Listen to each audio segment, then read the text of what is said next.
So, ayan na nga, gumagawa na ako ng frosting yan para sa pinakapalaman. Tapos, lalagyan ko yan ng pangulay para maging sakto dun sa kulay ng fondant. Ang natumba pa nga ang camera.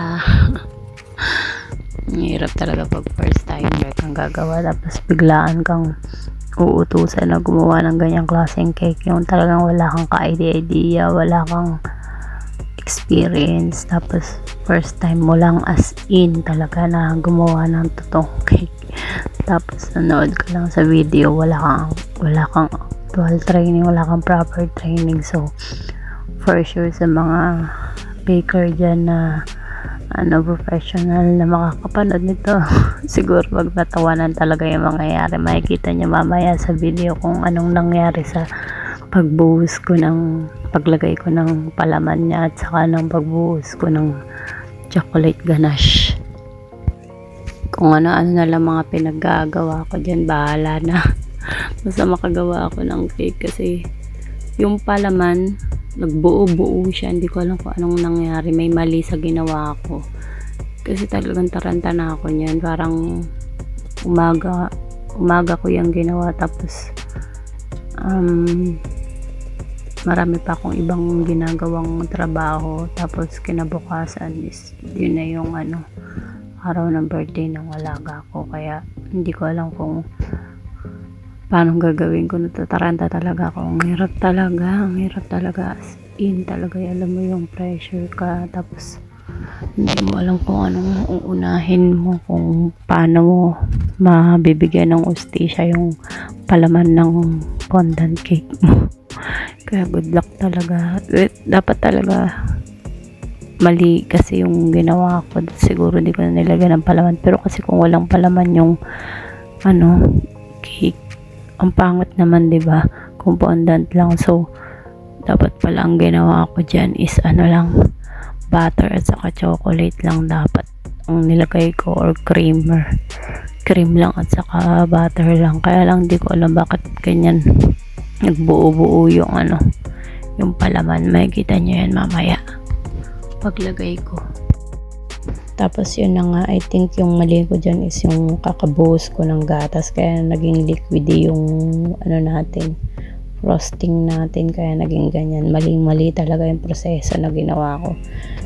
Well, hindi ka magkakamali, hindi ka matututo, kaya better na rin na ma-edit at mapanood ko tong video na to, kasi nakikita ko yung mga mali na ginawa ko sa paggawa ko ng cake.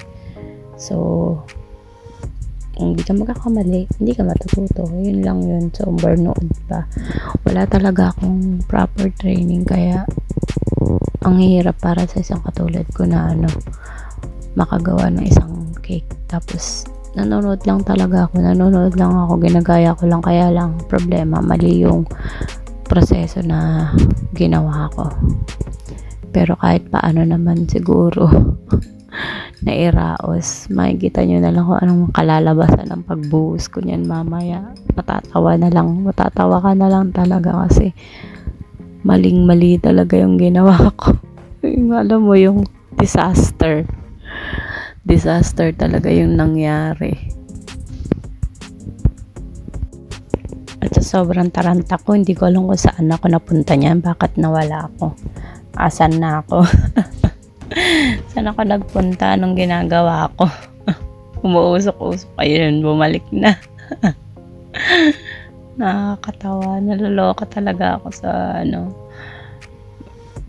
bagong-bago lang ako niyan, siguro mga lang ako niyan, November ako dumating na, December, January, February, March, April, 5 buwan, 4 or 5 months pa lang ako ng mga oras na yan, na inutusan akong gumawa. Biglaan yan tapos ang gusto niya fondant, kaya sabi ko ganyan, siguro magagawan ko ng paraan yung paglagay ng fondant, pero yung paglagay ng mga palaman, dun talaga ako nagkakamali. Sa pag-bake ng pinaka-cake, kayang-kaya ko siyang gawin, walang problema. Ito lang talaga yung paggagawa ng ng frosting, yung paglalagay ng palaman. Diyan ako Diyan hanggang ngayon, diyan ako hindi makagawa ng tama. Kahit na anong panood ko, kahit na ano, siguro mas maganda talaga kung makakapag-take ka ng proper training, tas meron talagang magtuturo sa'yo yung tamang paraan para kapag kumpara mo yung mali mo dun sa tama, I mean, itama mo yung mali mo, magawa mo yung tamang proseso para makagawa ka ng perfect na frosting. Kasi ang hirap kapag ikaw lang, tapos yung frosting mo hindi ganyan, di mo alam yung tamang consistency, yung yung texture, hindi mo alam kung tama na ba itong pinaggagawa ko. I don't know, ewan, bahala na, ganun. Ganun ang nangyari sa paggagawa ko niyan. At sa sobrang tagal na ng video na to, hindi ko na alam kung ano yung mga pagkasunod-sunod na proseso na pinagagawa ko at bakit ako nagbubuhos dyan ng ginawa kong icing sugar. Ang dami nun. Isang blender. Kaloka. Kaya pala sobrang tamis ng kinalabasan ng ginawa ko niyan. Tingnan mo naman. Kasi yung asukal, diba, blender ko lang yan para maging icing sugar. Para maging siya, pino yung sugars. Hindi ko alam kung ano yung ginagawa ko. Bakit gumagawa na naman ako dyan ng grabe, no? Matatawa ka talaga sa mga pinaggagawa mo. Yan yata yung ginawa kong pinakapalaman. So, di ko alam kung para saan yung una kong ginawa tsokolate.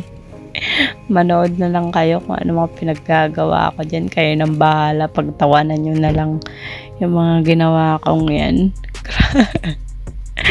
Kailangan talaga i-keep mo yung mga ganitong memories, yung mga first time sa buhay mo, para pag napanood mo, matatawa ka na lang, di ba? Matatawa ka na lang talaga sa mga pinaggagawa mo. Buti na lang mga time na yan, mahaba pa yung pasensya sa akin ng amo ko at hindi niya pa ako masyadong pinapagalitan. Hindi katulad ngayon na napapadalas yung galit niya sa akin, na konting pagkakamali mo lang, tumataas na talaga yung boses niya, parang lumalabas na yung dalawang sungay niya sa ulo niya. Na hindi mo mawari kung ano magiging reaksyon ng mukha niya. Lalaki yung mata niya, tataas yung boses niya, tapos tatalikuran ka niya, babagsakan ka niya ng kung ano-ano, pagdadabugan ka niya, ganun. Ang hirap ng magkamali pag matagal ka na hindi pa naman ako matagal, pero magdadalawang taon pa lang ako sa kanila. So far, napagtitiisan ko naman yung ugali niya na ganun, yung pagka-mention niya. Kaya, sige lang, go lang, push, ayan, naghihiwa na tayo dyan. Papantayin na natin yung cake natin. Pero alam niyo yung pagkakabake ko sa cake, perfect talaga. Ang sarap ng pagkakagawa ko niya sa butter cake ko. Ang sarap niyan. Kaya lang, may struggle ako yung pagpapantay. Tignan mo, diba? Yan yung pagpapantay ko niyan. Tabingi. Tabingi siya, mga mare, mga besh, mga kakong yan. Grabe. Hahatiin ko pa yan sa gitna hahatiin ko sa gitna yan para doon ko ilagay yung pinakapalaman. So, watch and learn. Seryoso pa ako niya. Natatawa talaga ako sa itsura ko.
Ayan na yung naglalagay na ako ng palaman, diba? Ang gara ng itsura niya.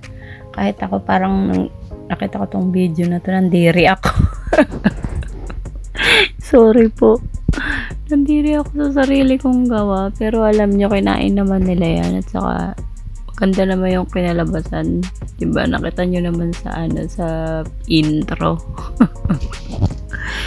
Yung palaman talagang grabe. Hindi ko alam kung anong nangyari. Bakit ganyan? Ba't nagbuo-buo siya? Yung parang, iba yung texture niya. Liquidy yan na ewan na hindi ko malaman. Tapos, ayan, nagpatong ko na. Nilagay ko na yung second layer. Tapos, lalagyan ko pa ulit. Oink. Ang dami kong binuhos, diba? O, tingnan nyo. Ang gata talaga. Talagang disgusting talaga yung itsura ng palaman, men. Grabe. Kahit ako, bakit ganyan? Anong nangyari? May maigawa ka lang talaga. Ikaw talaga kung yan. Tingnan mo nga naman. Nako. Ay na. Apo. Diba? Tignan natin kung ano susunod na mangyayari. So, antayin natin kung ano yan. Ibubuhos ko na yata yan. Ano dyan? Tignan nyo. Tignan nyo. Malapit na. Konting tiis na lang. Ay, naku, Diyos ko, Lord. Tawarin. Ayun na. Ang dami mong kinuha. Ang dami mong sinayang na ingredients, ha? Kung ano pinagagawa mo. Sige, practice pa more. Yan na, nagbuhos na ako. Pinuhos ko na yung chocolate ganache. Yun na yung nangyari, guys. Sobrang liquidy, diba? Hindi ko talaga alam kung anong pinaggagawa ko.